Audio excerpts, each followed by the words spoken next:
नमस्कार विद्यार्थी मित्रांनो, इंडियन पॉलिटी बाय विके शिंदे या यूट्यूब चॅनलमध्ये आपलं स्वागत आहे. आज आपण पुन्हा एकदा मुख्य परीक्षा संभाव्य प्रश्नविश्लेषण भाग 8ला या ठिकाणी सुरुवात करतोय.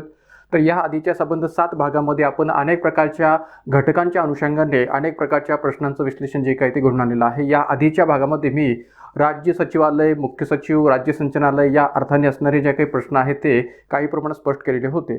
तर आता या भाग 8 अंतर्गत सुद्धा आपण या ठिकाणी जे काही प्रश्न आहे ते प्रश्नांचं विश्लेषण पुन्हा एकदा पाहणार आहोत. यावेळेस मात्र आपण डिफरंट टाईपचे प्रश्न जे काय ते वेगळ्या पद्धतीने वेगळ्या भागावरचे घेतलेले आहेत, वेगळ्या घटकावरचे घेतलेले आहेत. पण अधिकाधिक भर जो काय तो आपला पुन्हा एकदा राज्य शासन, राज्य प्रशासन या दृष्टीनेच अधिकाधिक असणार आहे. का तर त्यातलेच बहुतांश प्रश्न आपल्याला पुन्हा एकदा पाहायचे आहेत. तर एक लक्षात घ्या की राज्य शासन या दृष्टिकोनातून असणारे जे काही प्रश्नांचं स्वरूप आहे ते मागच्या वेळेस मी मागच्या भाग 7 मध्ये पूर्ण अर्थाने स्पष्ट केलेलं नव्हतं. फक्त राज्य प्रशासनाच्या पातळीवरचे राज्य सचिवालय, मुख्य सचिव किंवा राज्य संचालनाच्या स्तरावरचे प्रश्न स्पष्ट केले होते. यावेळेस मात्र आपण काही प्रश्न राज्य प्रशासन आणि काही प्रश्न राज्य शासन या दृष्टीने या ठिकाणी पाहणार आहोत. तर त्यामुळे त्या अनुषंगाने हा संबंध भाग 8 जो काय तो आपल्याला विचारात घ्यायचा आहे. तर एक लक्षात घ्या की या भाग 8ची सुरुवात करत असताना पहिल्यांदा मी आणखीन एक गोष्ट क्लिअर करू इच्छितोय की या राज्य प्रशासनाच्या स्तरावर असिस्टंट मुख्य परीक्षेच्या अंतर्गत अगोदरच्या सिलेबसमध्ये मुंबईचा शेरीफ या दृष्टीने सुद्धा अनेक प्रकारचे प्रश्न विचारले गेलेले आहेत. मुंबईचा नगरपाल किंवा मुंबईचा शेरीफ.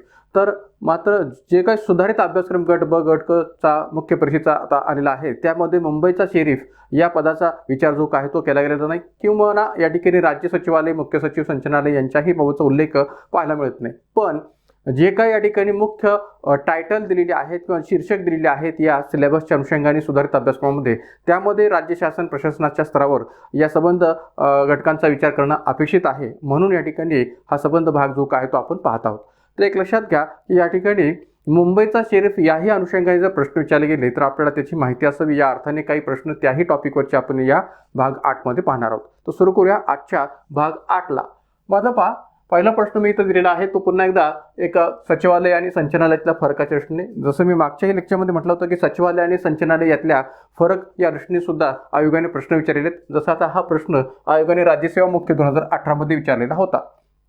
तर जनरली आपण संबंध भागांच्या माध्यमातून मुख्य परीक्षेच्या पातळीवर या ठिकाणी गट ब गट क मुख्य परीक्षेच्या दृष्टीने सुद्धा विचार करतोय आणि राज्यसेवा मुख्य परीक्षेच्या दृष्टीने सुद्धा या संबंध प्रश्नांचा आढावा घेतोय. तर त्यामुळे दोघांचंही जो काही सिलेबस आहे, दोन्ही परीक्षांचा जो काही सिलेबस आहे त्याला एकत्रित विचारात घेऊन हा संबंध भाग जो काय तो आपण पाहतोय. तर मग आता या ठिकाणी सचिवालय ही एक धोरण निश्चित करणारी संस्था आहे आणि संचालनालय ही एक धोरण अंमलात आणणारी संस्था आहे. असा असणारा फरक संपुष्टात आणावा अशी शिफारस खालीलपैकी कोणत्या प्रशासकीय सुधारणा आयोगाने किंवा समितीने केली होती? पर्याय दिलेले आहेत मध्य प्रदेश प्रशासकीय सुधारणा आयोग, राजस्थान प्रशासकीय सुधारणा आयोग किंवा समिती, पंजाब प्रशासकीय सुधारणा आयोग आणि केरळ प्रशासकीय पुनर्रचना आणि आर्थिक समिती. या 4 पर्यायांपैकी अशा कोणत्या आयोगाने किंवा समितीने या 2 घटकांमधील असणारा जो फरक आहे, कोणत्या 2 घटकांमधील? तर सचिवालय आणि संचालनालय यांच्यातला जो काही फरक आहे तो संपुष्टात आणावा अशी शिफारस केलेली होती. कोणता फरक या 2 घटकांमधला? तर सचिवालय ही धोरण निश्चित करणारी संस्था आणि एक प्रकारे संचालनालय ही धोरण अंमलात आणणारी संस्था. हा जो काही फरक आहे तो फरक संपुष्टात आणावा अशी शिफारस खालीलपैकी कोणत्या प्रशासकीय सुधारणा आयोगाने केली होती किंवा समितीने केली होती? मित्रांनो, या आधीच्याही भाग 7 मध्ये मी याचा संदर्भ जो काय तो विस्ताराने दिलेला आहे. आपण त्यामध्ये जाऊन पाहू शकता की संचालनालय आणि सचिवालय किंवा सचिवालय आणि संचालनालय यांच्यामध्ये कसा डिफरन्स आहे, कसा फरक आहे याचा पूर्ण या ठिकाणी तक्ता जो काय आहे तो मी स्पष्ट केलेला आहे. दोन्ही घटकांमधला जो काही फरक आहे तो चांगल्या पद्धतीने विस्तृत पद्धतीने समजावून सांगितलेले भाग 7 मध्ये जाऊन ते पाहू शकता. तर इथं याच फरकावर आधारित असा प्रश्न विचारलेला आहे की एक प्रकारे दोन्हीमध्ये असणारा जो काय हा फरक आहे कोणता? तर सचिवालय ही धोरण निर्माण करणारी संस्था आहे, धोरण निश्चित करणारी संस्था आहे, तर संचालनालय ही धोरणांची अंमलबजावणी करणारी संस्था आहे. हा जो काही या ठिकाणी फरक आहे तो संपुष्टात आणावा अशी शिफारस खालीलपैकी कोणत्या प्रशासकीय सुधारणा आयोगाने किंवा समितीने केली होती? तर मित्रांनो, ते एक लक्षात घ्या की याबाबतची जी काही शिफारस आहे ती जी काही पर्याय दिलेली आहे त्या पर्यायामध्ये संबंध सुधारणा आयोग किंवा सुधारणा समिती या घटक राज्य स्तरावरच्या आहेत. कारण की भारताच्या पातळीवर जर आपण विचार केला तर आज पाहावे तो भारताच्या स्तरावर फक्त 2च प्रशासकीय सुधारणा आयोग स्थापन झालेले आहेत. त्यातला पहिला प्रशासकीय सुधारणा आयोग हा मोरारजी देसाई यांच्या अध्यक्षतेखाली स्थापन झालेला होता. नंतर त्याचे अध्यक्ष के हनुमंत या झाले होते. आणि दुसरा प्रशासकीय सुधारणा आयोग की जो वीरप्पा मोईली यांच्या अध्यक्षतेखाली स्थापन झाला होता. तर प्रशासकीय सुधारणा आयोग पहिला आणि प्रशासकीय सुधारणा आयोग दुसरा असे दोनच प्रशासकीय सुधारणा आयोग आपल्याकडे स्थापन झालेले आहेत भारताच्या पातळीवर. पण इथं त्या प्रशासकीय सुधारणा आयोगांच्या रचनेतून पर्याय दिलेले आहेत का? नाहीये. तर इथं घटक राज्य स्तरावरचे असणारे प्रशासकीय सुधारणा आयोग या दृष्टीने पर्याय दिले आहेत आणि विचारले की या संबंध घटक राज्य पातळीवरच्या प्रशासकीय सुधारणा आयोगाच्या पैकी कोणत्या आयोगाने किंवा समितीने अशा प्रकारची शिफारस सुचवली होती? तर याचं उत्तर आपल्याला सांगता येईल पर्याय क्रमांक 1 मध्य प्रदेश प्रशासकीय सुधारणा आयोगाने अशा प्रकारची जी काही शिफारस आहे ती सुचवली होती की सचिवालय आणि संचालनालय यांच्यातला धोरण निश्चिती आणि धोरणाच्या अंमलबजावणीच्या पातळीवरचा असणारा जो काही फरक आहे तो संपुष्टात आणला गेला पाहिजे. कारण की घडतं काय की आपल्याकडे धोरण निश्चिती करणारी संस्था म्हणून असणाऱ्या सचिवालयाचं महत्त्व हे संचालनालयापेक्षा अधिक आहे आणि एक प्रकारे धोरणाची अंमलबजावणी करणारी जे संचालनालय आहे त्या संचालनालयाचं असणारं महत्त्व हे सचिवालयापेक्षा काही प्रमाणात कमी असलेलं आपल्याला पाहायला मिळतं. का? कारण की धोरण निश्चितीमध्ये ज्या सचिवालयाची खूप महत्त्वाची भूमिका आहे, राज्य शासनाला धोरण निश्चितीच्या पातळीवर सल्ला देण्याच्या दृष्टीने किंवा सर्व प्रकारची माहिती उपलब्ध करून देण्याच्या दृष्टीने, त्या दृष्टीने जर विचार केला तर या ठिकाणी सचिवालय ही एक सर्वोच्च संस्था आहे, संचालनाच्या वरची संस्था आहे. संचालनालय ही या ठिकाणी सचिवाच्या अधीन असणारी संस्था आहे किंवा संचालनालय हे या ठिकाणी सचिवालयाच्या अधीनस्थ राहून काम करणारी संस्था आहे. तर त्यामुळे या ठिकाणी संचालनालयाचं असणारं महत्त्व हे फक्त कुठपर्यंत मर्यादित राहतं तर अंमलबजावणीपुरतंच मर्यादित राहतं. धोरण निश्चिती प्रक्रियेमध्ये संचालनालयाचा डायरेक्टली संबंध जो काय तो स्पष्ट करता येत नाही. मान्य हे करता येईल की या ठिकाणी संचालनालय धोरण निश्चितीच्या प्रक्रियेच्या स्तरावर जी काही डाटा किंवा माहिती लागते ती सचिवालयाला पुरवत असते किंवा सचिवालयाला पोचवत असते. पण सचिवालयाच्या माध्यमातून जी काही धोरण निश्चिती केली जाते ती या ठिकाणी संचालनालयाच्या या संबंध माहितीच्या पुरवलेल्या माहितीच्या आधारावर जरी होत असली तरी या ठिकाणी जे काही धोरण निश्चित करायचं आहे त्यामध्ये शासनकर्त्यांबरोबरचा जो काही संवाद आहे तो सचिवालयाचा असतो. सचिवालयातील संबंध सचिवस्तरीय अधिकाऱ्यांचा किंवा मुख्य सचिवाचा असतो आणि त्यामुळे ऑब्व्हियसली या राज्य सचिवालयाचं असणारं महत्त्व संचालनालयापेक्षा अधिक वाढतं आणि त्यामुळे संचालनालयाचं असणारं महत्त्व हे असताना सुद्धा अंमलबजावणीच्या पातळीवर सुद्धा असताना सुद्धा ते तेवढंसं राहत नाही. आणि म्हणून या दोन्ही घटकांमधला असणारा हा जो काही फरक आहे, धोरण निश्चिती आणि धोरण अंमलबजावणीच्या दृष्टीने असणारा हा जो काही फरक आहे तो संपुष्टात आणावा की जेणेकरून या ठिकाणी दोन्ही घटकांचं असणारं महत्त्व हे समान राहू शकेल. तर यामुळे अशा प्रकारची जी शिफारस आहे ती शिफारस कोणत्या सुधारणा आयोगाने केली होती? तर मध्य प्रदेश सुधारणा आयोग यांनी ही केलेली होती. साधारणपणे 1969 मध्ये हा जो काही मध्य प्रदेश सुधारणा आयोग प्रशासकीय सुधारणा आयोग जो आहे तो स्थापन झालेला होता आणि या मध्य प्रदेश प्रशासकीय सुधारणा आयोगाने अशा प्रकारची शिफारस 1969च्या अंतर्गत केलेली होती हे आपलं स्पष्ट करता येईल. तर या ठिकाणी उत्तर आपलं सांगता येईल पर्याय क्रमांक 1 की वर्ष 1969 मध्ये मध्य प्रदेश प्रशासकीय सुधार आयोगाची स्थापना झाली होती आणि या सुधारणा आयोगाने या ठिकाणी हा जो काही फरक आहे तो संपुष्टात आणावा अशी शिफारस आपल्या अहवालामध्ये केली होती. तर या अर्थाने पर्याय क्रमांक 1 हे उत्तर आपलं स्पष्ट करता येईल. त्यानंतर पुढचा प्रश्न आहे, मुंबईच्या शेरीफची नियुक्ती डॅश कालावधीसाठी असते? राज्यसेवा मुख्य 2016 मध्ये विचारला गेलेला हा प्रश्न आहे की मुंबईच्या शेरीफची नियुक्ती डॅश कालावधीसाठी असते? 1 वर्षाच्या, 2 वर्षाच्या, 3 वर्षाच्या, 4 वर्षाच्या? तर ऑब्व्हियसली या ठिकाणी मुंबईच्या शेरीफची नियुक्ती ही या ठिकाणी 1 वर्षाच्या कालावधीसाठी असते. म्हणून उत्तर आपल्याला सांगता येईल 1 वर्षाच्या कालावधीसाठीची. असाच प्रकारचा एक प्रश्न आणखीन एक विचारला होता आयोगाने, तो असिस्टंट मुख्य 2013 मध्ये की मुंबईच्या शेरीफचा जास्तीत जास्त कार्यकाल किती असतो? आता इथं प्रश्न विचारत असताना हा शब्द आयोगाने टाकला होता की जास्तीत जास्त कार्यकाल किती आहे, की मुंबईच्या शेरीफचा जास्तीत जास्त कार्यकाल किती आहे? 5 वर्ष, 2 वर्ष, 1 वर्ष, 6 वर्ष? तर एक लक्षात घ्या की प्रश्न असा विचारला काय किंवा एक प्रकारे असा विचारला काय, उत्तर एकच असणार आहे ते म्हणजे 1 वर्ष. म्हणून या ठिकाणी या मुंबईच्या शेरीफची नियुक्ती किती कालावधीसाठी असते? तर 1 वर्षाच्या कालावधीसाठी असते असं म्हणणं बरोबर आहे आणि मुंबईच्या शेरीफचा जास्तीत जास्त कार्यकाल किती आहे तर तोही 1 वर्षाचा आहे असंच म्हणणं या ठिकाणी बरोबर आहे. तर जनरली एक लक्षात घ्या की आपल्याकडे मुंबईचा शेरीफ किंवा याला मराठीमध्ये नगरपाल असंही संबोधलं जातं. तर मुंबईचा शेरीफ किंवा शेरीफ नावाचं जे पद आहे किंवा नगरपाल स्वरूपाचं जे काही पद आहे की जे भारतातल्या फक्त 3च महानगरांसाठी विचारात घेतलं जातं किंवा भारतातल्या फक्त 3च महानगरांसाठी ते विचारात घेतलं गेलेलं पद आहे. तर या ठिकाणी ते 3 महानगर आहेत. त्यामध्ये एक आहे मुंबई, दुसरा आहे चेन्नई आणि तिसरा आहे कोलकाता. तर मुंबई, चेन्नई आणि कोलकाता किंवा मुंबई, मद्रास आणि कोलकाता या तीनच शहराच्या अंतर्गत हे पद आपल्याला आज घडीला पाहायला मिळतं. तर त्यामुळे या ठिकाणी आपलं असं म्हणता येऊ शकेल की मुंबईचं शरीफ किंवा मुंबईचा नगरपाल या पदाची या तिन्ही शहरांच्या पातळीवर किंवा तिन्ही महानगरांच्या पातळीवरची जी काही नियुक्ती आहे ती 1 वर्षासाठी विचार घेतली जाते. राज्य शासनाच्या स्तरावर या ठिकाणी या पदाच्या बाबतचा विचार जो आहे तो केला जात असतो आणि विशेष म्हणजे ही जी काही नियुक्ती आहे ती या ठिकाणी राज्यपालामार्फत केली जाते. मुख्यमंत्र्याच्या शिफारशीनुसार राज्यपाल मुंबईच्या शरीफची जी काही नियुक्ती आहे ती करत असतात. साधारणपणे हा जो काही 1 वर्षाचा कालावधी आहे तो 20 डिसेंबर ते 19 डिसेंबर असा गणला जातो. 20 डिसेंबर ते 19 डिसेंबर असा जो काही हा कालावधी आहे तो गणला जातो 1 वर्षाच्या दृष्टिकोनातून. तर त्यामुळे या मुंबईच्या शरीफचा किंवा नगरपालाचा हा जो काही कालावधी आहे तो एक प्रकारे 1 वर्षाचा असतो असं म्हणायचं जागा उरते. आता आणखीन एक महत्त्वाची गोष्ट की हे पद जे काय आहे ते अराजकीय पद आहे. याचा राजकीय दृष्टिकोनातून कोणत्याही प्रकारचा संबंध येत नाही. अराजकीय पद आहे आणि त्यामुळे या ठिकाणी याचा राजकीय हेतूने विचार करणं हे कधीही योग्य नाही आहे. विशेष म्हणजे या ठिकाणी या पदाची नियुक्ती करत असताना ती विज्ञान, व्यापार, क्रीडा, पत्रकारिता, शिक्षण, समाजकारण, चित्रपट अशा वेगवेगळ्या क्षेत्रातून या ठिकाणी केली जाते. मी काय म्हणतोय, या पदाची नियुक्ती करत असताना या ठिकाणी पात्रतेच्या पातळीवर विचार जर केला किंवा या ठिकाणी निकषांच्या पातळीवर विचार जर केला तर विज्ञान, व्यापार, क्रीडा, पत्रकारिता, शिक्षण, समाजकारण किंवा चित्रपट अशा विभिन्न क्षेत्रातल्याच व्यक्तीची नियुक्ती या पदावर केली जावी असं बंधन आहे.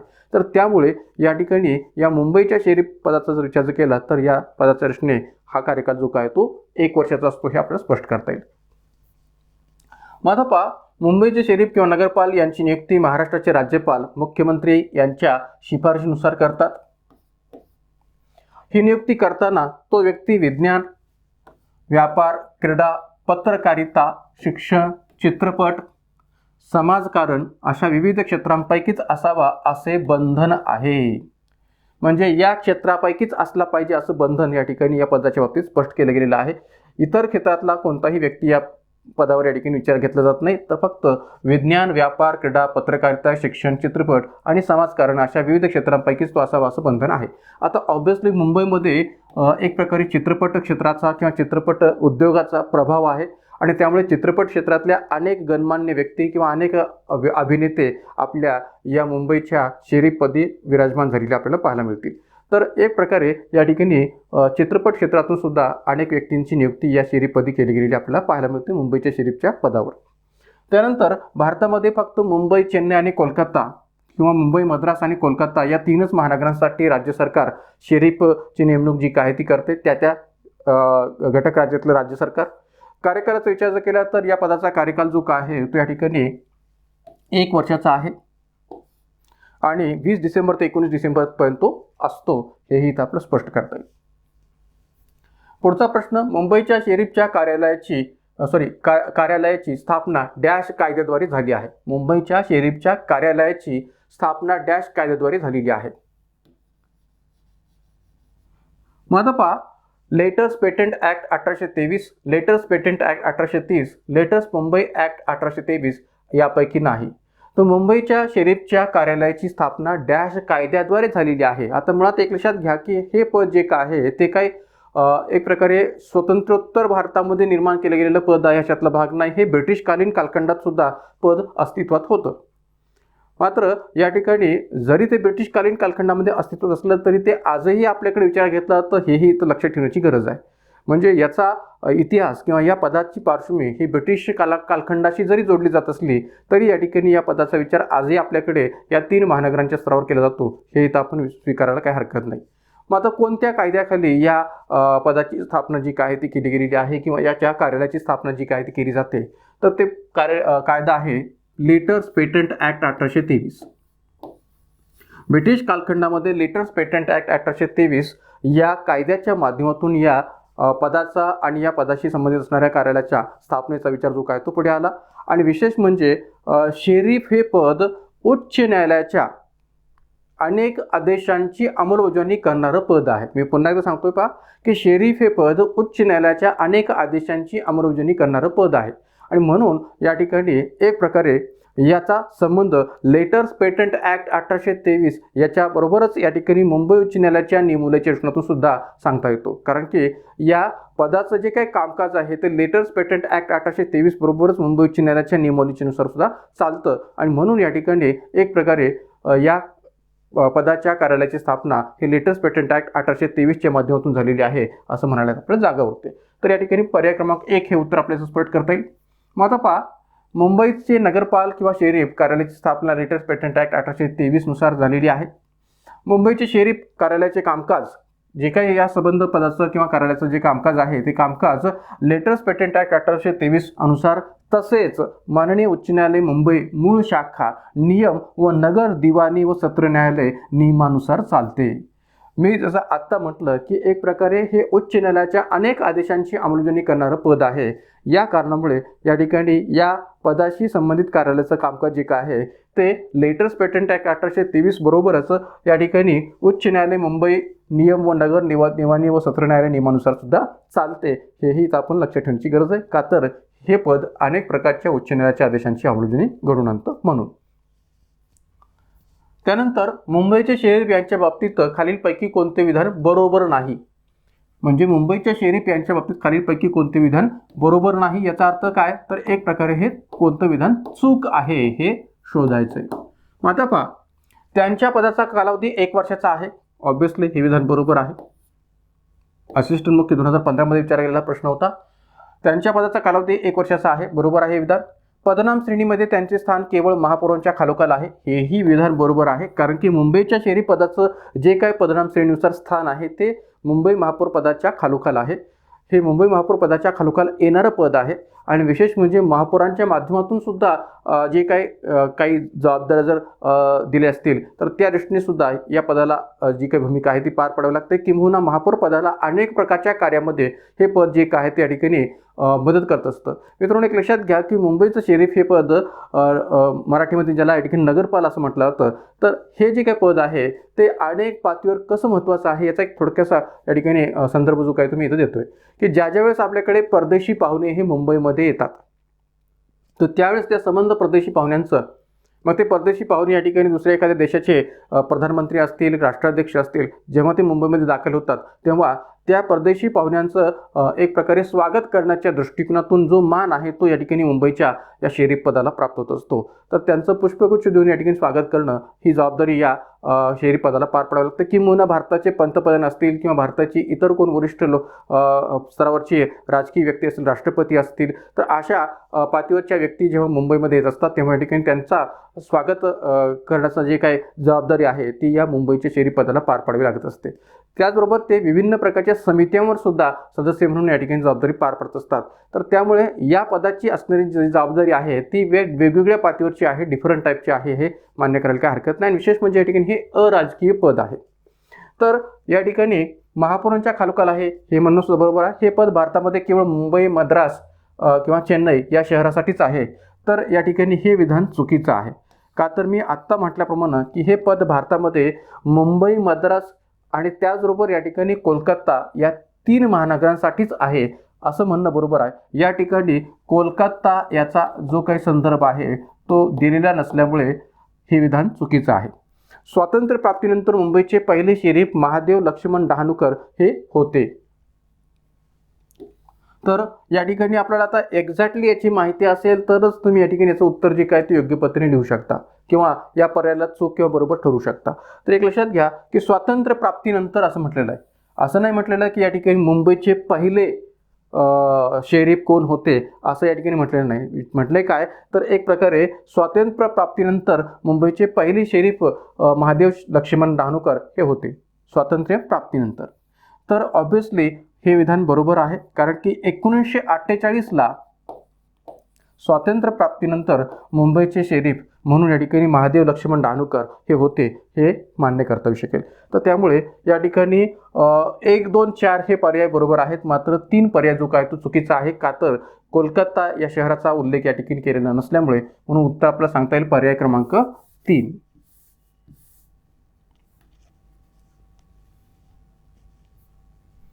हे उत्तर आपल्याला सांगता येईल पर्याय क्रमांक 3 की हे विधान चूक आहे किंवा बरोबर नाही. माधप्पा, मुंबईच्या शहरीपदी जे काही व्यक्ती आजपावेतो होऊन गेलेले आहेत त्यांच्याबाबतची संबंध एक यादी मी इथं स्पष्ट करतोय की जेणेकरून आपल्याला या अनुषंगाने सुद्धा प्रश्न जर आगामी कालखंडात विचारला गेला तर आपल्याला माहिती असावं. तर एक लक्षात घ्या, या ठिकाणी मुंबईचे शरीफ आणि त्यांचा कार्यकाल. तर जॉर्ज ख्रिस्तोफर मोल्सवर्थ बर्डवूड 1846 साली या ठिकाणी ही व्यक्ती मुंबईच्या शहरीपदी कार्यरत होती. किंवा असंही म्हणायला काही हरकत नाही की एक प्रकारे जॉर्ज ख्रिस्तोफर मोल्सवर्थ बर्डवूड हे पहिले शेरीफ होते किंवा प्रथम शेरीफ होते 1846 बोमनजी होर्मुसजी वाडिया 1858, श्री भाऊदाजी लाड 1869-1871, त्यानंतर आदमजी पीरभोय 1898, त्यानंतर स्वातंत्र्य प्राप्तीनंतर 1948ला श्री महादेव लक्ष्मण डहाणूकर 1948ला, जॉचिम आल्वा 1949. तर मित्रांनो, या ठिकाणी मी सर्वच शहरी पदांची नावं वर्षवाईज इथे काही दिलेली नाहीत, काही ठराविक नावं या ठिकाणी देण्याचा प्रयत्न मी इथे केलेला आहे, त्यामुळे सर्वच नावं या ठिकाणी इथं मी दिलेली नाही आहेत. तर श्री जॉचिम आल्वा 1949, श्री आनंदीलाल पोद्दार 1952, श्री ख्वाजा अब्दुल हमीद 1953, श्री फ्रँक मोरेस 1962, H इस्माईल 1967, श्री शांताराम महादेव डहाणूकर 1969. तर मित्रांनो, तर एक लक्षात घ्या की या ठिकाणी हे एकमेकांशी रिलेटेड आहेत. महादेव लक्ष्मण डहाणूकर हे जे काय आहेत यांचे सुपुत्र किंवा चिरंजीव यांचा मुलगा पुढे 1969 मुंबईचे शहरीपदी आलेला होता. 1948 या ठिकाणी स्वतः महादेव लक्ष्मण डहाणूकर हे या ठिकाणी शहरीपदी होते. तर डहाणूकर कुटुंब जे आहे ते व्यापारी क्षेत्रातलं होतं आणि व्यापारी क्षेत्रातलं असल्यामुळे त्यांना या शहरीपदी जो काही मान सन्मान आहे तो दिला गेलेला होता. त्यानंतर विजय मर्चंट 1970, श्री कांतीलाल पोद्दार 1974, श्रीमती लीला मुळगावकर 1975-1976, श्री दिलीप कुमार 1980. तर आता पहा, ही फिल्म इंडस्ट्रीमधले अभिनेता असलेले मोठी व्यक्ती दिलीप कुमार की ज्यांची नियुक्ती 1980 शहरीपदी झालेली होती. एवढंच नव्हे तर श्री BK गोयल 1981, त्यानंतर श्री सुनील दत्त, संजय दत्त या अभिनेत्याचे असणारे वडील सुनील दत्त आणि एक मोठे अभिनेता 1982 साली सुद्धा या ठिकाणी यांना शहरीपदी नियुक्त केलेलं होतं. SP गोदरेज मोठे व्यापारी उद्योजक 1983, श्री नाना चुडासामा 1989-1990, होमी सेथना 1991, श्रीमती बकुल पटेल 1992, श्री FT खोराकीवाला 1993, श्री IM कात्री 1994, श्री सुनील गावस्कर 1995. जसं मुंबई हे शहर चित्रपट उद्योगासाठी या ठिकाणी फेमस आहे, तसंच या ठिकाणी क्रीडा क्षेत्राचे क्रिकेटसाठी सुद्धा मोठं फेमस शहर म्हणून ओळखलं जातं, नगर म्हणून ओळखलं जातं. तर अशामुळे सुनील गावस्कर ही क्रिकेट क्षेत्रातली एक महत्त्वपूर्ण अशी व्यक्ती की ज्यांचाही विचार 1995 साली मुंबईच्या शहरीपदी केला गेलेला होता. त्यानंतर श्रीमती उषा किरण 1997, श्री कुलवंत सिंग कोहली 1998, श्री चंद्रकांत बक्षी 1999, श्री ऑगस्टिन पेंटो 2000, श्री किरण शांताराम. तर आपल्याला माहीत असेल या ठिकाणी किरण शांताराम की जे या ठिकाणी चित्रपट उद्योग क्षेत्रातले जे काही प्रसिद्ध दिग्दर्शक होते ब्लॅक अँड व्हाईट सिनेमाच्या काळातले श्री V शांताराम. तर या V शांताराम यांचे चिरंजीव असलेले किरण शांताराम की ज्यांनी 2002-2003 या कालखंडामध्ये या मुंबईच्या शहरीपदी पद जे काय ते भूषवलेलं होतं. त्यानंतर जगन्नाथराव हेगडे 2004, विजयपत सिंघानिया 2006, श्री डॉक्टर इंदू साहनी 2008-9 समाजकारण क्षेत्रातल्या मोठ्या अनुभवी व्यक्तिमत्व असणाऱ्या डॉक्टर इंदू साहनी या 2008-9 या कालखंडामध्ये या मुंबईच्या शहरीपदी विराजमान होत्या. आणि त्यानंतर 2016 श्री सतीश चितगोपेकर यांचाही संदर्भ आपल्याला देता येऊ शकेल. तर या ठिकाणी हे पद जे काय ते अलीकडच्या कालखंडामध्ये एक प्रकारे नियमित विचारात घेतलं जात आहे अशातला भाग नाही आणि म्हणून सध्याच्या कालखंडामध्ये याबाबतचा जो काही संदर्भ आहे तो पाहायला मिळत नाही. तर त्यामुळे या ठिकाणी 2016 नंतर जर आपण पाहिलं तर अनेक प्रभारी जे काही व्यक्ती आहेत की ज्यांनी प्रभारी स्वरूपात या पदावर काम केलेलं आहे. डेप्युटी जे काही शेरीफ आहेत त्यांनाच ही जबाबदारी या ठिकाणी पार पाडावी लागलेली आहे. म्हणजे उपनगरपाल म्हणून जे कोणी पद सांभाळणारी व्यक्ती आहे त्यांच्याकडूनच या ठिकाणी या पदाची जबाबदारी ही अलीकडच्या कालखंडामध्ये विचार घेतलेली. नवीन अशी कोणती व्यक्ती या ठिकाणी अलीकडच्या कालखंडामध्ये शहरीपदी नियुक्त केलेली नाही आहे हे आपलं स्पष्ट करता येईल. त्यामुळे 2016च्या स्तरावर सतीश चितगोपेकर यांचा संदर्भ देता येईल.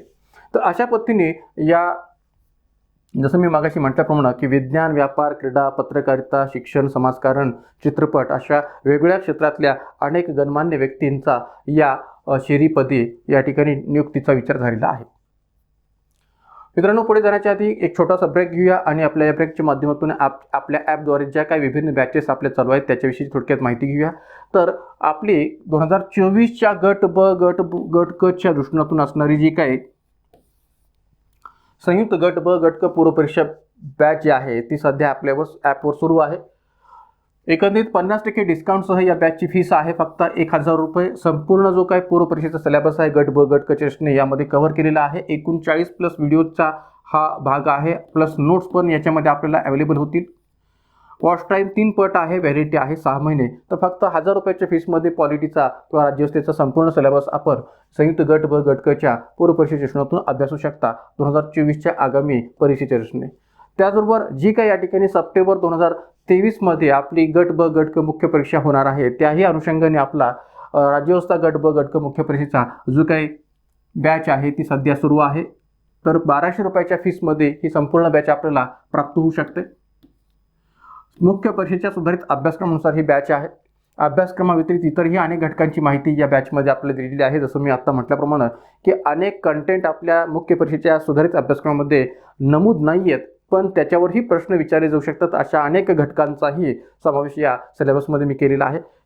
त्याचबरोबर एकूण 60+ व्हिडिओज आणि नोट्सची ही बॅच आहे. वॉच टाईम 3 पट आहे, व्हॅलिडिटी आहे 6 महिने. तर 1200 रुपयाच्या फीसमध्ये हे संबंध गट ब, गट क मुख्य परीक्षेचा सिलेबस आपण या बॅचमध्ये अभ्यासू शकता. तर या दोन्ही बॅचविषयी कोणतीही इन्क्वायरी करायची तर या ठिकाणी या कॉन्टॅक्ट नंबरवर इन्क्वायरी करू शकता. त्याचबरोबर या ठिकाणी राज्यसेवा पूर्व परीक्षा आणि राज्यसेवा मुख्य परीक्षेच्या अनुषंगाने सुद्धा आपल्या बॅचेस सध्या ॲपवर सुरू आहेत. राज्यसेवा पूर्व 2024च्या दृष्टीकोनातून जर आपल्याला या ठिकाणी राज्यसेवा पूर्व परीक्षेची चांगल्या पद्धतीने तयारी करायची असेल तर राज्यव्यवस्थेची राज्यसेवा पूर्व परीक्षा बॅच आपली सुरू आहे. फक्त 1200 रुपयाच्या फीसमध्ये यामध्ये एकूण 50+ व्हिडिओज, वॉच टाईम 3 पट आणि व्हॅलिडिटी 6 महिने.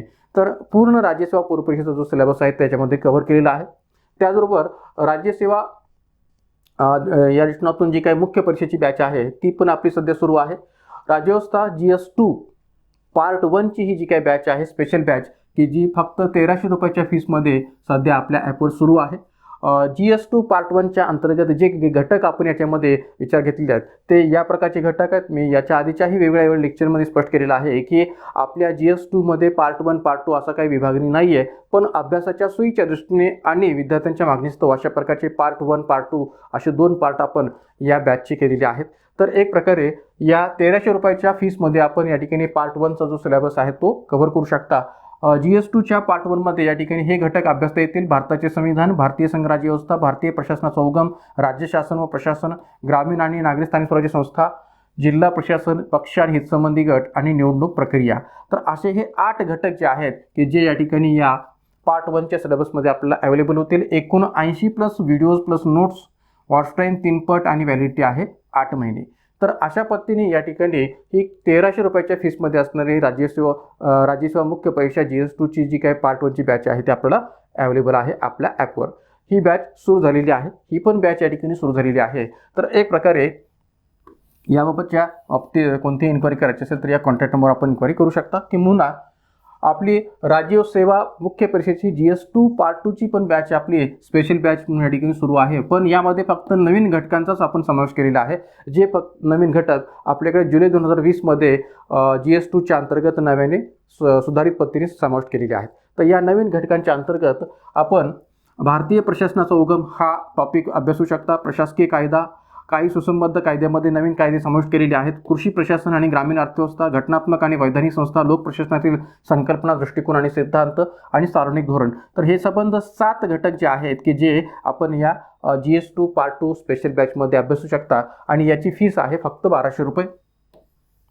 तर एक प्रकारे ही ऑनलाईन बॅच आहे आणि विशेष म्हणजे एकूण 70+ व्हिडिओज प्लस नोट्स याच्यामध्ये अवेलेबल होतील. वॉच टाईम 3 पट आहे, व्हॅलिडिटी आहे 8 महिने. आणि त्याचबरोबर म्हणजे या संबंध 7 घटकांच्या बरोबरीने प्रसारमाध्यमे, शिक्षण पद्धती, सार्वजनिक सेवा असे जे काही इतर घटक या ठिकाणी राहतात त्यांच्याही कॉम्प्लिमेंटरी नोट्स आपल्याला या बॅचमध्ये अवेलेबल होतील.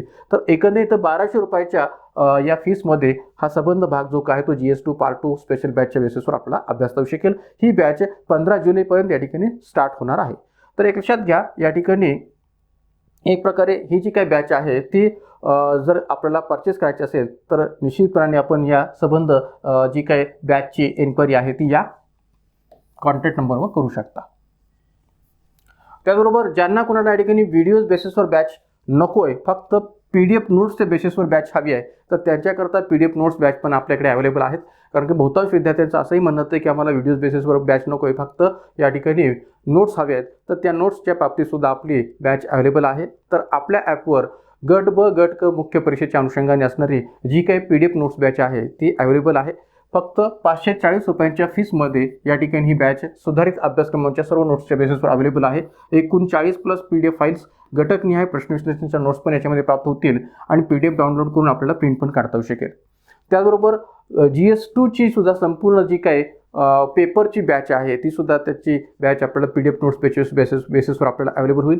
तर GS2च्या संपूर्ण सिलेबसची ही जी काही बॅच आहे ती 1500 रुपयाच्या फीसमध्ये एक प्रकारे संपूर्ण पेपरच्या नोट्स याच्यामध्ये आपल्याला अवेलेबल होतील.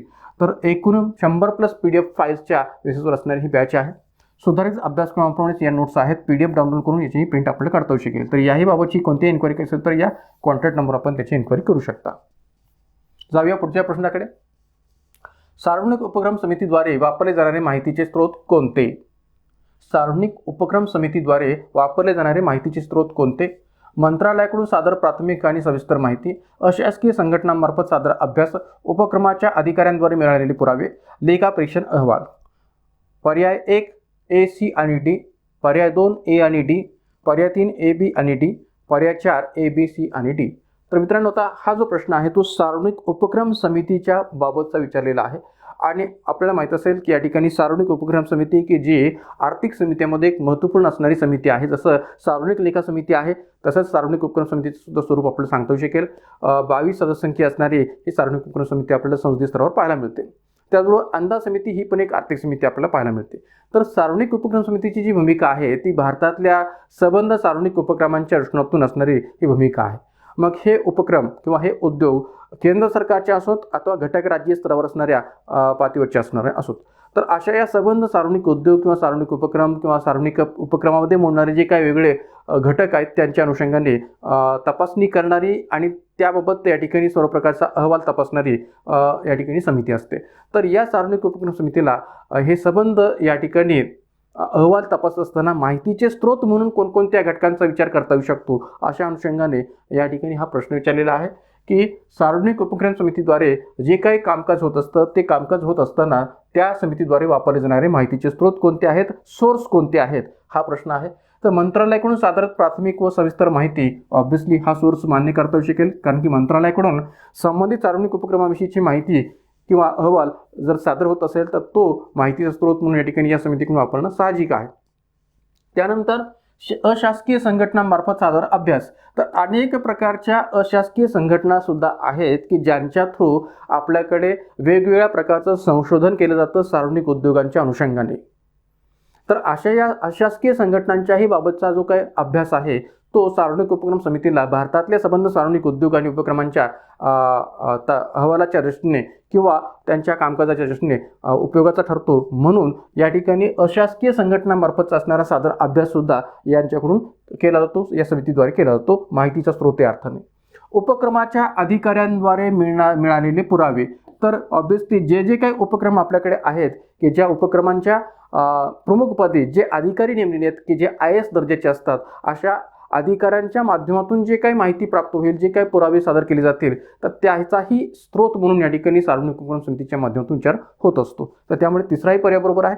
आणि ऑब्व्हियसली लेखापरीक्षण अहवाल याचाही संदर्भ आपल्याला सांगता येऊ शकेल, कारण की एक लक्षात घ्या, लेखापरीक्षण अहवालाचा संबंध जो काय आहे तो जसा केंद्र सरकारच्या पातळीवर आहे तसाच तो घटक राज्य स्तरावर सुद्धा आहे.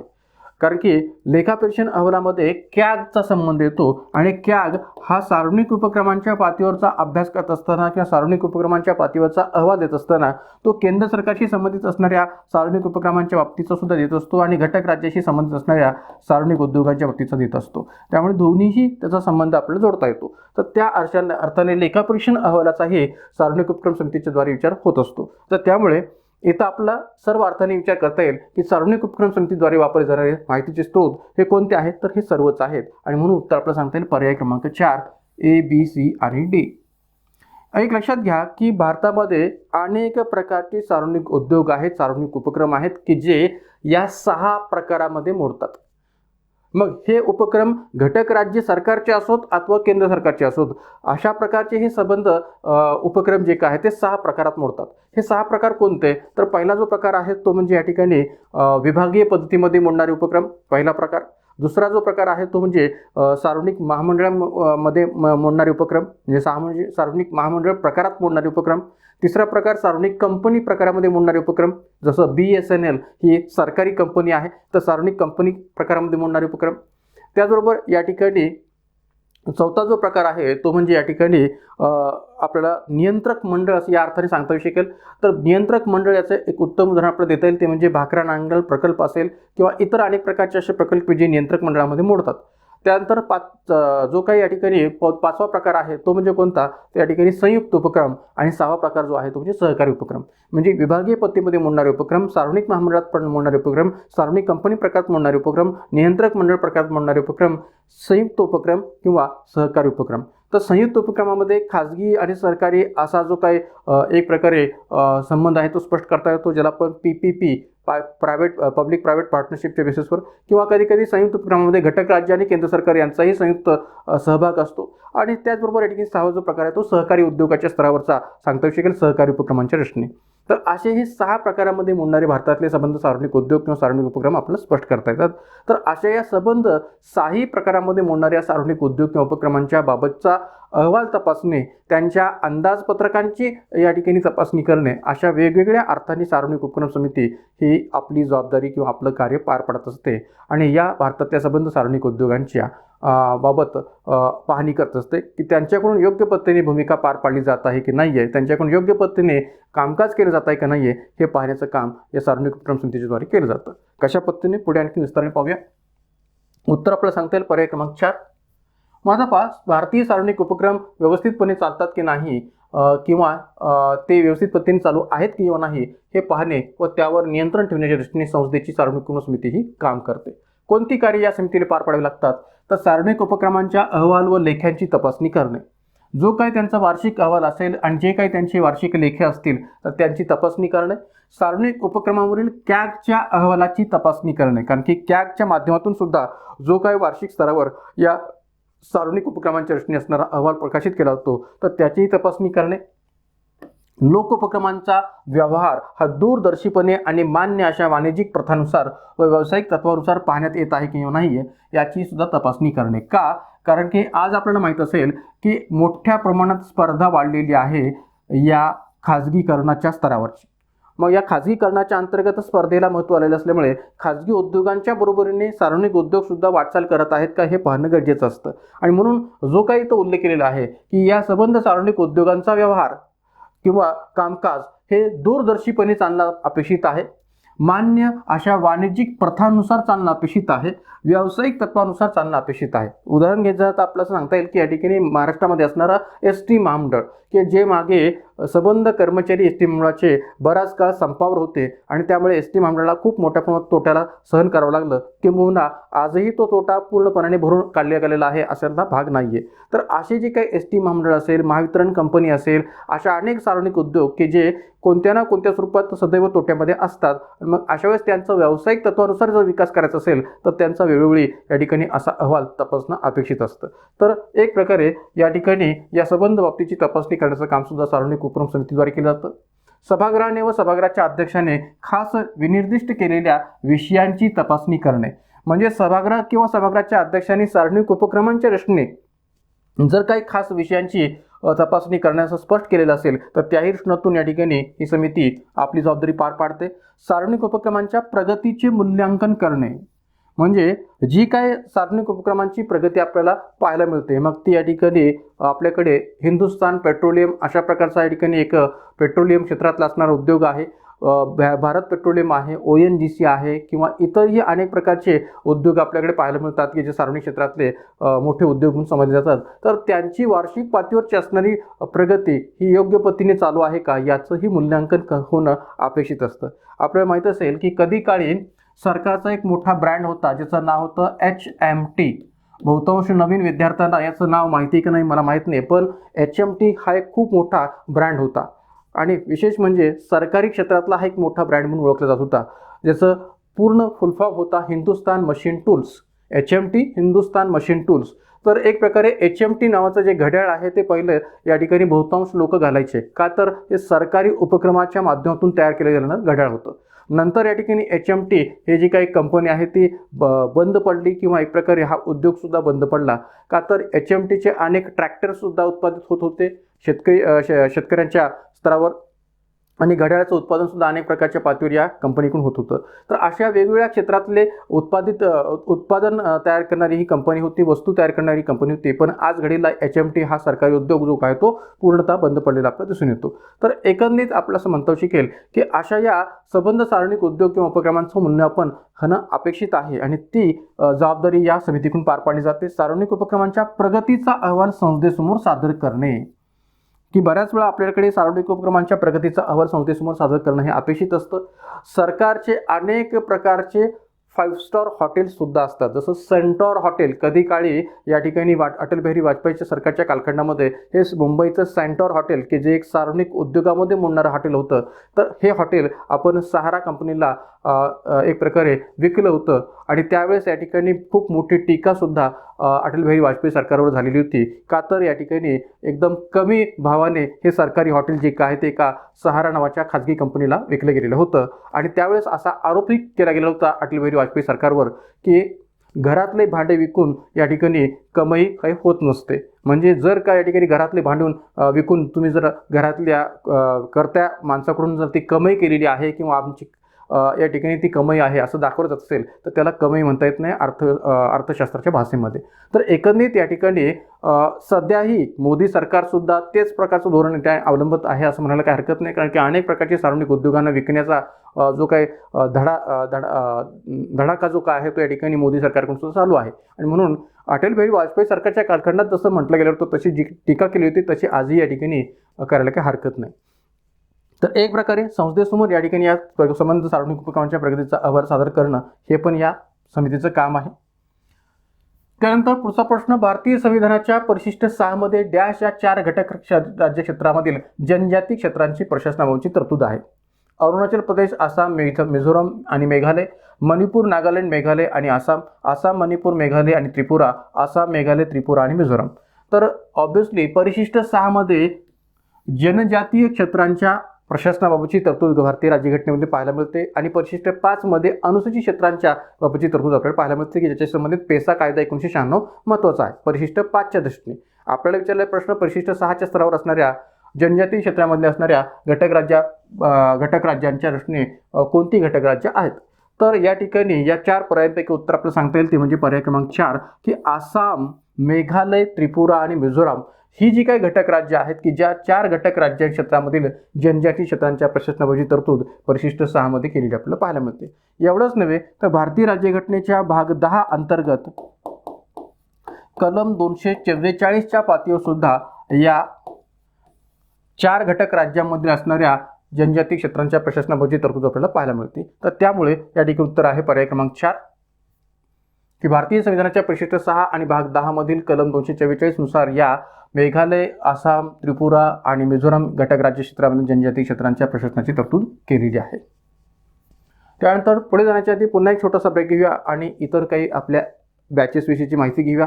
तर आपल्या Indian polity bye vacation day या ॲपच्या माध्यमातून इतरही काही बॅचेस आपल्या सध्या सुरू आहेत. तर त्यामध्ये या ठिकाणी पंचायत राज आणि नागरी सुशासन स्पेशल बॅचसुद्धा आपली सध्या सुरू आहे. फक्त 300 रुपयाच्या फीसमध्ये आपण या ठिकाणी ही संबंध बॅच जी काय ते अभ्यासू शकता. एकूण 20+ व्हिडिओज प्लस या ठिकाणी नोट्सच्या बेसिसवर असणारी ही संबंध बॅच आहे. वॉच टाईम 3 पट आहे, व्हॅलिडिटी आहे 6 महिने. तर एक प्रकारे पंचायत राजशी संबंधित संबंध राज्यसेवा मुख्य परिषदेतले घटक असोत किंवा या ठिकाणी गट ब गट क मुख्य परिषदेमध्ये संबंधित घटक असोत किंवा राज्यसेवा पूर्व परीक्षा आणि एक प्रकारे गट ब गट क पूर्व परीक्षा या दोन्ही परीक्षांसाठी उपयोग असणारी ही बॅच आहे. पूर्व असो मुख्य असो संबंध परीक्षांमध्ये उपयोगाची असणारी ही बॅच आहे आणि सर्व प्रकारच्या विस्तृत नोट्ससह आणि विस्तृत व्हिडिओसह असणारी ही बॅच आहे फक्त 300 रुपयाच्या फीसमध्ये. तर एक प्रकारे ही बॅच 70% डिस्काउंटसह फक्त 300 रुपयामध्ये आपल्याला अवेलेबल आहे. तर या ठिकाणी ही बॅच सध्या आपल्या ॲपवर सुरू आहे, त्याबाबतची कोणती इन्क्वायरी करायची तर या कॉन्टॅक्ट नंबरवर आपण इन्क्वायरी करू शकता. एवढंच नव्हे तर घटनावस्ती आणि कलमे स्पेशल बॅचसुद्धा आपली सध्या आपल्या ॲपवर सुरू आहे. पूर्व परीक्षा असो, मुख्य परीक्षा असो, सगळ्याच परीक्षांसाठी ही सुद्धा बॅच आपल्याला उपयोगाची आहे. आणि बहुतांश विद्यार्थ्यांना घटनावस्ती आणि कलमांची आणि विशेषतः कलमांच्या बाबतची अडचण येते की कलमे कशी लक्षात ठेवली जावीत, तर या अर्थाने संबंध मार्गदर्शन या बॅचमध्ये केले गेलेलं आहे. एवढंच नव्हे तर गट ब गट क मुख्य परीक्षेमध्ये महत्त्वाची कलमे असा सब टॉपिकसुद्धा आपल्याला अभ्यासासाठी दिलेला आहे. तर त्याही दृष्टीने ही बॅच उपयोगाची आहे. तर फक्त 100 रुपयाच्या फीसमध्ये आपण या बॅचला प्राप्त करू शकता आणि घटनेतील सर्व महत्त्वाच्या घटनावस्ती आणि कलमांचं एकत्रित सांगड घालून विश्लेषण केले गेलेलं आहे. घटनावस्ती आणि कलमे यांच्या प्रश्नांचं विश्लेषण पण याच्यामध्ये पाहायला मिळेल. एकूण 10+ व्हिडिओची ही बॅच आहे. वॉच टाईम 3 पट आहे आणि व्हॅलिडिटी आहे 3 महिने. तर यामध्ये व्हिडिओज प्लस नोट्स पण या ठिकाणी या बॅचच्या प्राप्त होतील. त्यानंतर या ठिकाणी आपल्या इतरही 2 बॅचेस आहेत त्या पण सध्या सुरू आहेत. एक म्हणजे 2024च्या प्रश्नातून ज्यांना या ठिकाणी राज्यसेवा पूर्वपरीक्षा, गट ब गट क पूर्वपरीक्षा किंवा सरळ सेवांच्या प्रश्नातून जी काही परीक्षा यांची तयारी करायची आहे किंवा सध्याही या ठिकाणी सरळ सेवेच्या प्रश्नातून जर कोणती तयारी करायची असेल तर एक प्रकारे 80% डिस्काउंटसह असणारी आपले बेसिक फाउंडेशन बॅच सध्या सुरू आहे राज्यव्यवस्थेची. तर ही फीस जी आहे ती आहे फक्त 700 रुपये, की ज्यामध्ये या सर्वच परीक्षांच्या प्रश्नातून आपण तयारी करू शकता. एकूण 30+ व्हिडिओज प्लस नोट्सच्या बेसिसवर असणारी ही बॅच आहे. वॉच टाईम 3 पट आहे, व्हॅलिडिटी आहे 6 महिने. त्याचबरोबर डिपार्टमेंटल PSI पूर्वपरीक्षा बॅचसुद्धा आपली सध्या ॲपवर सुरू आहे. 700 रुपयाच्या फीसमध्ये आयोगाच्या अभ्यासक्रमानुसार संबंध बॅचची मांडणी केलेली आहे. राज्य प्रशासन, ग्राम प्रशासन, जिल्हा प्रशासन हे संबंध घटक याच्यामध्ये आपल्याला अभ्यासता येऊ शकतील. त्याचबरोबर एकूण 25+ व्हिडिओची ही बॅच आहे, प्लस नोट्स पण याच्यामध्ये अवेलेबल आहेत. वॉच टाईम 3 पट आहे, कालावधी 6 महिने आहे. तर या दोन्ही बॅचेसविषयीची कोणतीही इन्क्वायरी करायची तर या कॉन्टॅक्ट नंबरवर आपण इन्क्वायरी करू शकता. त्यानंतर जाऊया पुढच्या प्रश्नाकडे. शासकीय विधेयकाचा मसुदा परिनिरीक्षणासाठी कोणत्या विभागाकडे संबंधित फायलीसह पाठविण्यात येतो? काय म्हटलेलं आहे? शासकीय विधेयकाचा मसुदा परिनिरीक्षणासाठी कोणत्या विभागाकडे संबंधित फायलीसह पाठविण्यात येतो? वित्त विभाग, सामान्य प्रशासन विभाग, नियोजन विभाग, विधी व न्याय विभाग. तर मित्रांनो आता एक लक्षात घ्या की काही प्रश्न कधी आयोगाकडून आपल्याला खात्यांतर्गत पातळीवर जे काही विचारले जातात तेच प्रश्न इथं जसेच्या तसे आपल्या खुल्या स्पर्धा परीक्षेमध्ये सुद्धा विचारले जात असतात. तर त्यामुळे त्याही प्रकारच्या प्रश्नांचा संदर्भ आपल्याला माहिती असणं गरजेचं आहे. म्हणून काही प्रश्न त्याही दृष्टीने मी सांगतोय की कधी आपल्याला आपल्याच सिलेबसवरचे प्रश्न पण वेगळ्या पद्धतीने विचारण्यावर जो आयोगाकडून भर दिला जातो तो कसा असतो तर अशा वेगवेगळ्या प्रकारच्या इतर खात्यांतर्गत परीक्षेमध्ये विचारलेल्या प्रश्नांच्या स्वरूपाने असतो. तर त्यामुळे या ठिकाणी तशाही प्रकारचे प्रश्न आपल्याला माहिती असणं गरजेचं आहे. तर एक लक्षात घ्या की शासकीय विधेयकाचा मसुदा असं म्हटलेलं आहे. मसुदा म्हणजे हा कच्चा मसुदा आहे, ड्राफ्ट आहे. तर असा जो काही मसुदा आहे तो परिनिरीक्षणासाठी किंवा परीक्षणासाठी कोणत्या विभागाकडे संबंधित फायलीसह पाठवण्यात येतो? वित्त विभाग, सामान्य प्रशासन विभाग, नियोजन विभाग, विधी व न्याय विभाग. आता जनरली आपल्याकडे कोणत्याही प्रकारचं सरकारी विधेयक जेव्हा संसदेच्या पटलावर मांडलं जाणार असतं, विधिमंडळाच्या पटलावर मांडलं जाणार असतं तर त्यावेळेस या ठिकाणी त्याबाबतचा अभ्यास किंवा त्याचं परीक्षण करण्याची जबाबदारी ही ऑब्व्हियसली विधी व न्याय विभागाचीच असते, विधी व न्याय मंत्रालयाचीच असते. आणि त्यामुळे याचं उत्तर आपल्याला पर्याय क्रमांक 4 हे स्पष्ट करता येईल की विधी व न्याय विभाग. मग आता पहा की कोणत्याही प्रकारचा कायदा किंवा आपल्याकडे या ठिकाणी अधिनियम तयार करायचा असेल की जो जनतेच्या लोककल्याणाशी रिलेटेड आहे किंवा जनतेच्या सोयीसुविधांशी रिलेटेड आहे, जनतेच्या विकासाशी रिलेटेड आहे, तर त्याविषयीचा सखोल अभ्यास करण्याच्यासाठी किंवा जो काही कच्चा मसुदा किंवा कच्चा ड्राफ्ट त्या कायद्याचा तयार केलेला आहे, विधेयकाचा तयार केलेला आहे, त्यामध्ये काही त्रुटी किंवा त्यामध्ये काही दोष तर नाही येत ना याची चाचपणी करण्याच्या हेतूने त्याबाबतची संबंध माहिती फायलीसह या ठिकाणी कोणाकडे पाठवली जाते तर विधी व न्याय विभागाकडे पाठवली जाते की जेणेकरून त्याचा योग्य पद्धतीने त्या विधेयकाचा अभ्यास सखोल पद्धतीने व्हावा, चिकित्सक अभ्यास त्या विधेयकाचा व्हावा. आणि म्हणून या ठिकाणी उत्तर आपल्याला सांगता येईल विधी व न्याय विभाग. त्यानंतर पुढचा प्रश्न, राज्य शासनाने किंवा राज्य शासनातर्फे दिलेले सर्व आदेश किंवा निष्पादित केलेले सर्व लेख हे डॅश यांच्या नावाने किंवा आदेशावरून दिल्याचे किंवा निष्पादित केल्याचे समजण्यात येईल? मुख्यमंत्री, मुख्य सचिव, प्रभारी मंत्री, राज्यपाल. आता पहा की नीट योग्य पद्धतीने हा प्रश्न आपण समजून घेण्याची गरज आहे, कारण की वाक्यरचना ही थोडीशी शासकीय स्तरावरची वापरली गेलेली आहे किंवा घटनेतल्या स्तरावरची वापरली गेलेली आहे की राज्य शासनाने किंवा राज्य शासनातर्फे दिलेले सर्व आदेश किंवा निष्पादित केलेले सर्व लेख हे डॅश यांच्या नावाने किंवा आदेशावरून दिल्याचे किंवा निष्पादित केल्याचे समजण्यात येईल. भाषा या प्रश्नातली थोडीशी प्रशासकीय आहे, शासकीय आहे, कायद्याची आहे किंवा घटनात्मक स्तरावर असती तशी आहे. त्यामुळे याचं योग्य उत्तर आपल्याला माहिती असलं पाहिजे. तर पर्याय दिलेत मुख्यमंत्री, मुख्य सचिव, प्रभारी मंत्री आणि राज्यपाल. तर मित्रांनो, एक लक्षात घ्या की जर का याबाबतची अचूक तरतूद भारतीय राज्यघटनेच्या कोणत्या कलमात स्पष्ट केलेली आहे हे जर आपल्याला माहिती असेल तर निश्चितपणे याचं उत्तर आपण योग्य पद्धतीने लिहू शकतो. तर ही तरतूद आहे भारतीय राज्यघटनेच्या कलम 166(2) मध्ये दिलेली. ज्या पद्धतीने इथं उल्लेख केलेला आहे त्याच पद्धतीने ही तरतूद कलम 166(2) मध्ये स्पष्ट केलेली आहे. तर ती कुणाच्या नावाने स्पष्ट केलेली आहे तर ती राज्यपालांच्या नावाने स्पष्ट केलेली आहे. म्हणून पर्याय क्रमांक 4 हे उत्तर आपल्याला स्पष्ट करता येईल की राज्यपालांच्या नावाने हा जो काही आदेश आहे किंवा निष्पादित केलेले सर्व लेख जे आहेत किंवा त्यांच्या आदेशावरून ते दिल्याचे, निष्पादित केल्याचे समजण्यात येईल असा संदर्भ आपल्याला पाहायला मिळतो. तर नेमका हा संदर्भ कलम 166(2) मध्ये कसा आहे तोही पाहूया आणि त्याचबरोबर कलम 166(1) मध्ये नेमकं याही दृष्टीने काही तरतूद आहे का याचाही संदर्भ आपण पुढे पाहूया. उत्तर आपलं सांगता येईल पर्याय क्रमांक 4 राज्यपाल. आता पहा, घटनेच्या कलम 166(1) नुसार राज्य शासनाची संपूर्ण शासकीय कारवाई राज्यपालाच्या नावाने, कोणाच्या नावाने? राज्यपालाच्या नावाने करण्यात येत आहे असे व्यक्त केले जाईल. करण्यात येत आहे असे व्यक्त केले जाईल असं कलम 166(1) मध्ये स्पष्ट केलेलं आहे. आणि त्याचं विस्तृत विवरण जे आहे ते पुन्हा कलम 166(2) मध्ये पाहायला मिळतं की राज्यपालांच्या नावाने अशा प्रकारची शासकीय कारवाई करण्यात येत आहे असे व्यक्त केले जाईल. हे कसं स्वरूप आहे त्याचं विस्तृत विवरण खाली 166(2) मध्ये दिलेलं आहे की राज्य शासन किंवा राज्य शासनातर्फे दिलेले सर्व आदेश किंवा निष्पादित केलेले सर्व लेख हे राज्यपाल यांच्या नावाने किंवा आदेशावरून दिल्याचे किंवा निष्पादित केल्याचे समजण्यात येईल. जेव्हा केव्हा आपल्याकडे राजपत्रामध्ये कोणत्याही प्रकारचा आदेश किंवा कोणत्याही प्रकारचं परिपत्रक किंवा कोणत्याही प्रकारचे या ठिकाणी निर्देश वजा सूचना केली जात असते राजपत्रित बेसिसवर, तर त्या ठिकाणी राज्यपालाचं असणारं महत्त्व हे आपल्याला पाहायला मिळतं. का तर घटनेमध्ये तो अधिकार राज्यपालांच्या दृष्टीने विचार घेतलेला आहे आणि म्हणून या ठिकाणी राज्यपालांच्या नावाने तशा प्रकारचा आदेश किंवा तशा प्रकारचं या ठिकाणी लेख त्यांच्या आदेशावरून किंवा त्यांच्या नावाने दिल्याचे निष्पादित समजण्यात येईल असं जे काही म्हणणं आहे ते बरोबर आहे. आणि म्हणून उत्तर आपलं सांगता येईल राज्यपाल.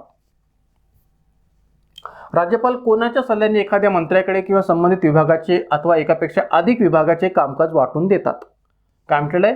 राज्यपाल कोणाच्या सल्ल्याने एखाद्या मंत्र्याकडे संबंधित विभागाचे अथवा एकापेक्षा अधिक विभागाचे कामकाज वाटून देतात.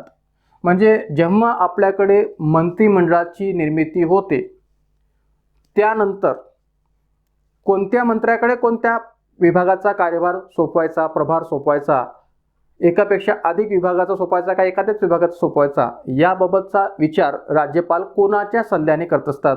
तर या ठिकाणी पर्याय जे दिलेले आहेत की मुख्यमंत्री, मंत्रिमंडळ, अध्यक्ष, विधानसभा, मुख्य न्यायाधीश, उच्च न्यायालय.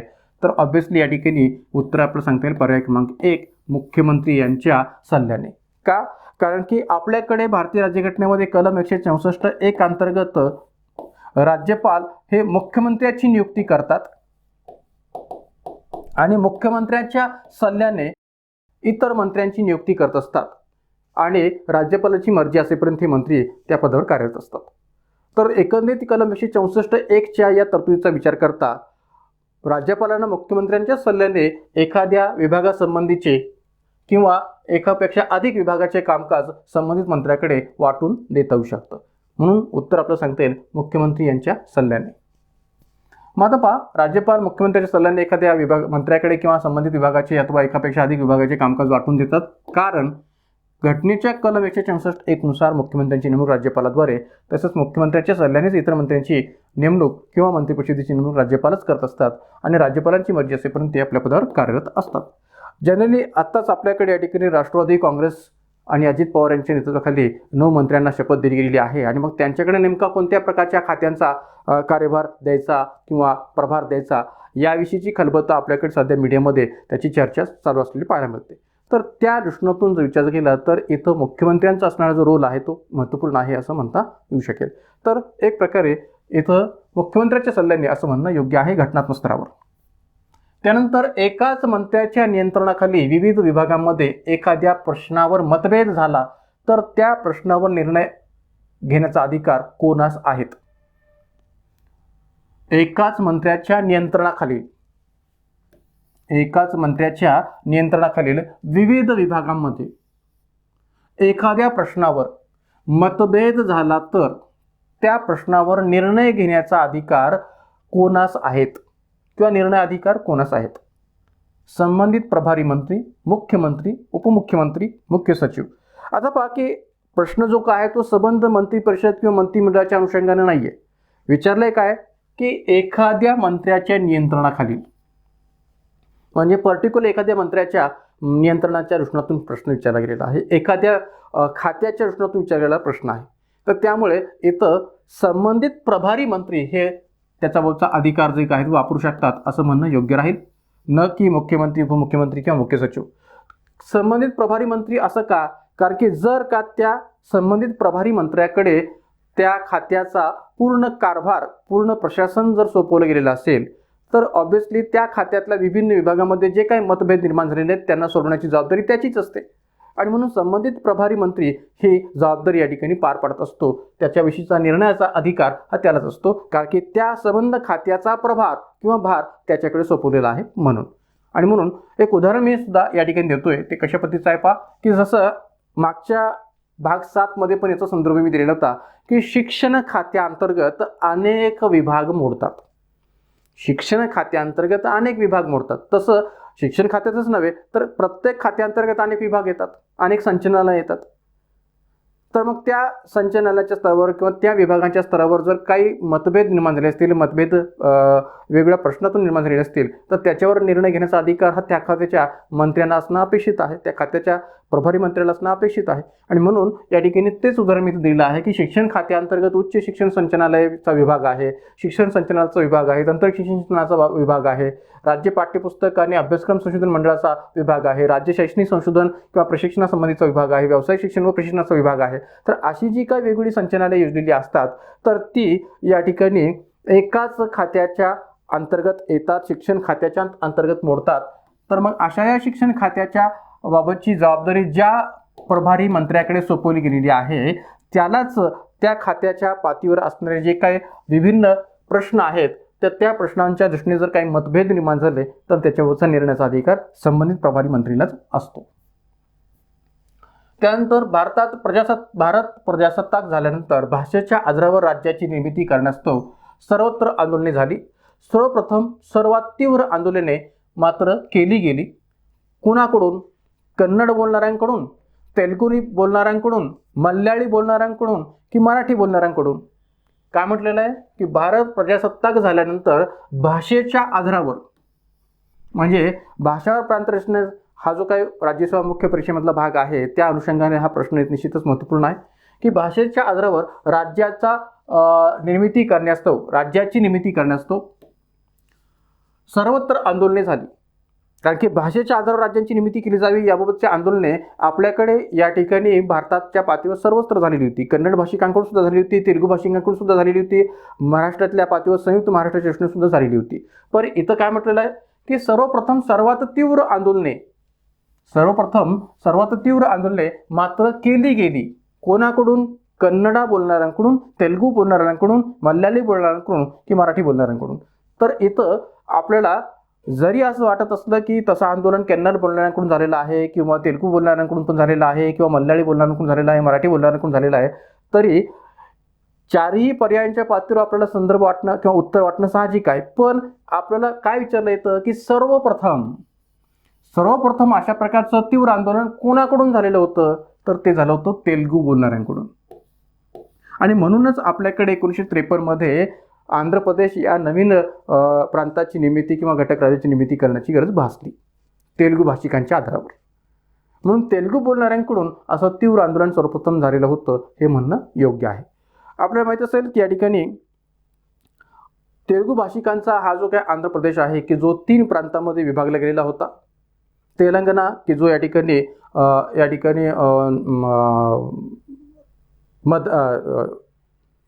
तेलंगणा हा जो काही प्रदेश आहे की जो या ठिकाणी निजामाच्या संस्थानामध्ये मोडत होता, रायलसीमा की जो या ठिकाणी मद्रास प्रांतामध्ये मोडणारा भाग होता, आणि एक प्रकारे समुद्रकिनाऱ्याचा जो वेगळा प्रदेश आहे तो वेगळा होता.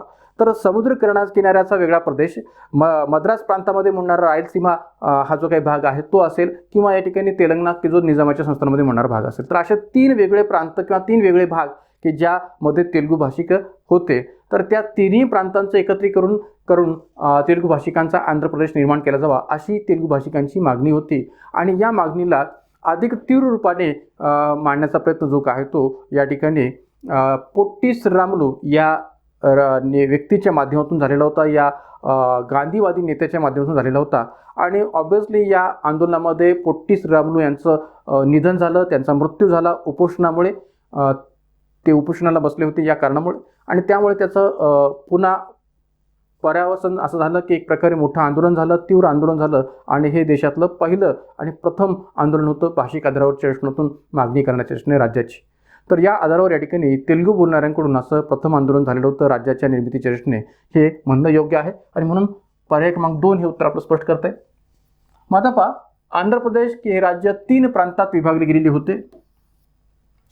एक म्हणजे तेलंगण की हा प्रदेश निजामाच्या संस्थानामध्ये मोडत होता, रायलसीमा की जो प्रदेश त्यावेळेसच्या मद्रास प्रांतामध्ये होता, आणि समुद्रकिनाऱ्याचा प्रदेश जो की वेगळा होता. अशा 3 वेगवेगळ्या भागांना मिळून ते 3 प्रांतांचा विचार करून आंध्र प्रदेश जे काय ते तयार होणार होतं. तर या तिन्ही प्रदेशांचं एकत्रीकरण करून आंध्र प्रदेश या तेलुगू भाषिक राज्याची निर्मिती करावी अशी तेथील जनतेची मागणी होती, आणि त्या दृष्टीने हे आंदोलन सुरू झालेलं होतं. आंध्रचे गांधीवादी नेते पोट्टी श्रीरामुलू यांनी या भाषिक आंदोलनाच्या रचने जे काय उपोषण आहे ते उपोषण सुरू केलं, आणि त्यात त्यांचा मृत्यू झाला. परिणामी हे आंदोलन अधिक उग्र बनलं, आणि केंद्र शासनाला त्यापुढे माघार घ्यावी लागली, आणि भाषिक आधारावर तेलुगू भाषिकांचा आंध्र प्रदेश हे राज्य जे काय ते निर्माण करणं भाग पडलं. आणि म्हणून तेलुगू भाषिकाचे या ठिकाणी हे जे काही राज्य आहे ते निर्माण केलं गेलं. 1 ऑक्टोबर 1953 रोजी मद्रास प्रांतातून वेगळे होऊन तेलुगू भाषिकांच्या आंध्र प्रदेश या राज्याची निर्मिती झाली, आणि भाषिक तत्वावर निर्माण झालेले आंध्र प्रदेश हे पहिले राज्य बनले. आणि म्हणून हे सर्वप्रथम तीव्र आंदोलन जर कोणी केलं असेल तर ते तेलुगू बोलणाऱ्यांकडून असं म्हणायला जागा होते. त्यानंतर आणखीन एक प्रश्न आहे, पण त्याआधी आपण थोडंसं आणखीन एक ब्रेक घेऊया. आपल्या ॲपच्या माध्यमातून राज्यव्यवस्थेच्या इतरही काही ऑनलाईन बॅचेस सध्या सुरू आहेत. तर त्यामध्ये राज्यसेवा पूर्व परीक्षेची बॅच पण सध्या सुरू आहे, संयुक्त गट ब गट क पूर्व परीक्षेची पण बॅच सुरू आहे, वनसेवा कृषी सेवा पूर्व परीक्षेची बॅच पण सुरू आहे, तांत्रिक सेवा परीक्षा आणि वन डे रिव्हिजन बॅचेस पण सध्या आपल्या सुरू आहेत.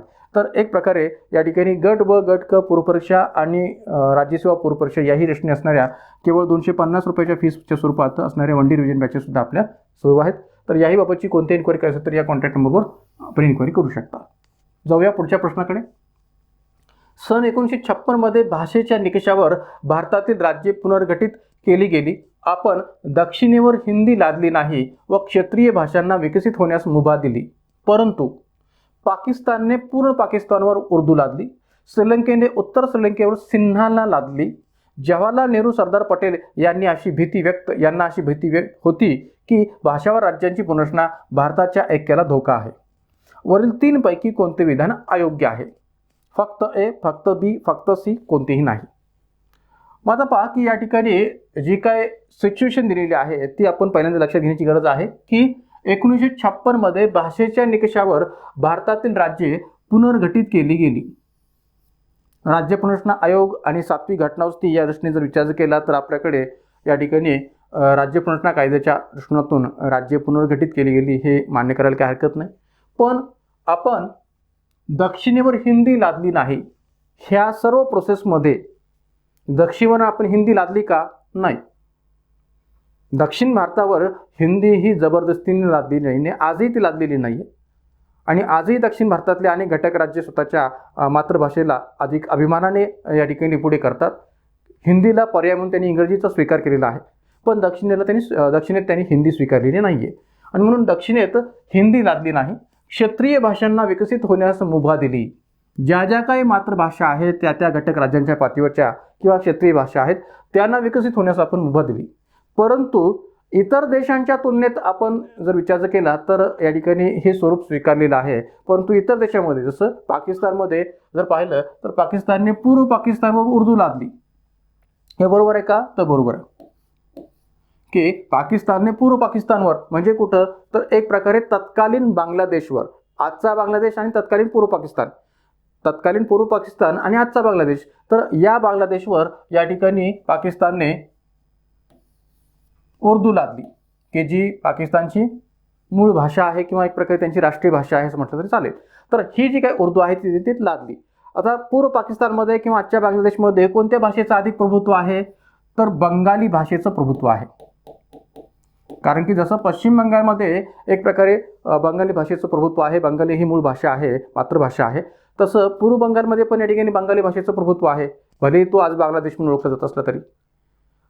मग अशा पातळीवर या ठिकाणी तिथं उर्दू लादण्याचा प्रयत्न पाकिस्तानने का केला? तर जेणेकरून या ठिकाणी बंगालीचा निषेध व्हावा या हेतूने. तसं जबरदस्ती केलेली आपलं पाहायला मिळते पूर्व पाकिस्तानवर उर्दूच्या भाषेच्या माध्यमातून पाकिस्तानने. श्रीलंकेच्या पातळीत सुद्धा तसंच पाहायला मिळालं की श्रीलंकेत उत्तर श्रीलंकेवर सिन्हाला लादली. आता उत्तर श्रीलंकेवर सिन्हाला लादली म्हणजे काय?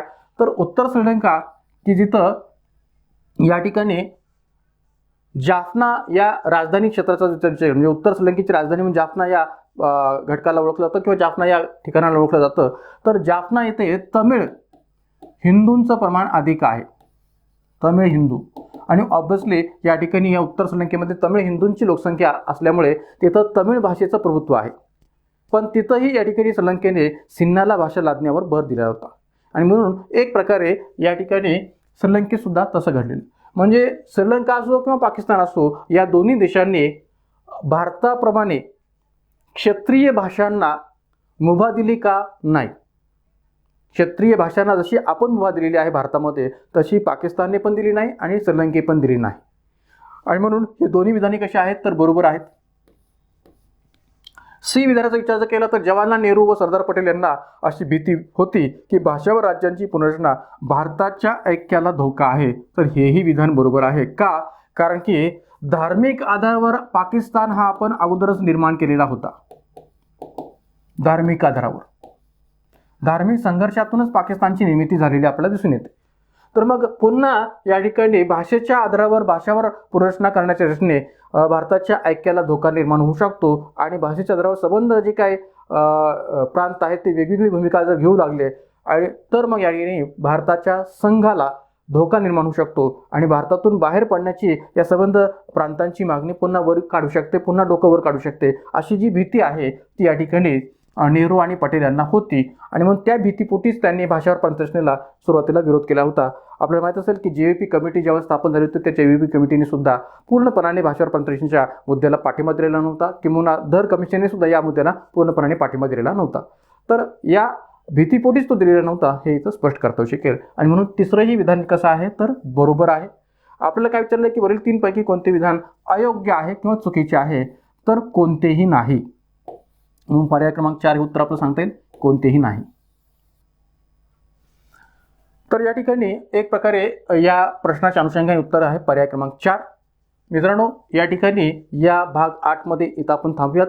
अशाच प्रकारच्या अनेक प्रश्नांची जी काही चर्चा आहे ती येणाऱ्या कालखंडात सुद्धा विभिन्न प्रकारच्या सिरीजच्या माध्यमातून आपण पुढे वेगवेगळ्या घटकांची रचना करणार आहोत. मग ते घटक राज्याचं मुख्य परीक्षेतले असोत किंवा गट ब गट क मुख्य परीक्षेच्या प्रश्नातून असोत. तर एक प्रकारे पुन्हा एकदा जाताना विनंती की आपल्या यूट्यूब चॅनलला अधिकाधिक संख्येने सबस्क्राईब करा, लाईक करा, शेअर करा आणि हे संबंध व्हिडिओज आणि त्याच्याविषयीची माहिती जर आपल्याला PDF स्वरूपात पाहिजे असेल तर आपल्या टेलिग्राम चॅनलला सुद्धा जॉईन व्हा. धन्यवाद.